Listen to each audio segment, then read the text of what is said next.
We have the first episode, as of basically 5.5 hours ago, the first episode dropped of Loki, and I'm cautiously optimistic. I'm kind of like WandaVision. We'll see where it goes. The first couple of episodes of WandaVision, we didn't know where it was going, what was going on. This is also, we'll see where this ends up and where it goes. But it was, as a start, it was neat, it was nice, and we'll see where it goes from there. So here are 3 highlights for me. The first is sort of that time, the TVA's sort of bureaucratic, sort of almost like a 1950s, 1960s visual and cultural aesthetic, which is kind of neat. We haven't been there in the MCU, and to see them just sort of slogging through was almost kind of humorous. It was really poking fun at that, and that was kind of fun.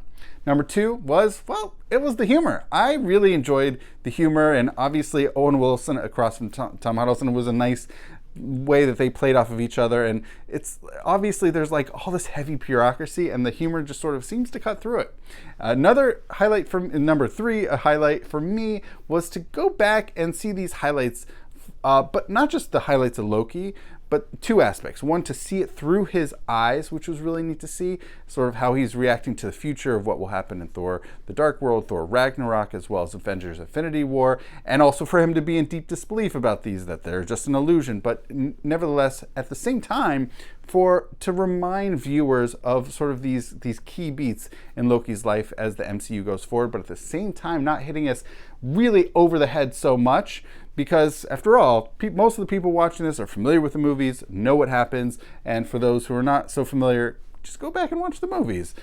Yeah, Dark World's not so great, but the Ragnarok, Infinity War are definitely enjoyable. So those are some key things for me. I do have, for me, let me say this. It was neat to see about sort of the timelines and the different versions of time and how that all works. At the same time, why is it that as soon as he gets to Mongolia, boom, he is found by the timekeepers and he's taken away? Meanwhile, the Avengers are playing all this and that with the timeline, and it's just simply said, oh, well, that was meant to happen, but what you did was not meant to happen.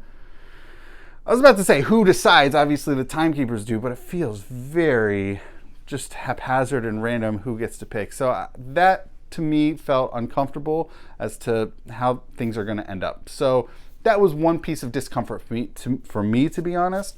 But the other things, it was nice for the aesthetic to go back to sort of the Avengers 2012-ish Loki, and then of course the humor was really well done. So that's what I got for now, and I'm excited. Still got 5 more episodes of Loki left, and thank you so much for watching.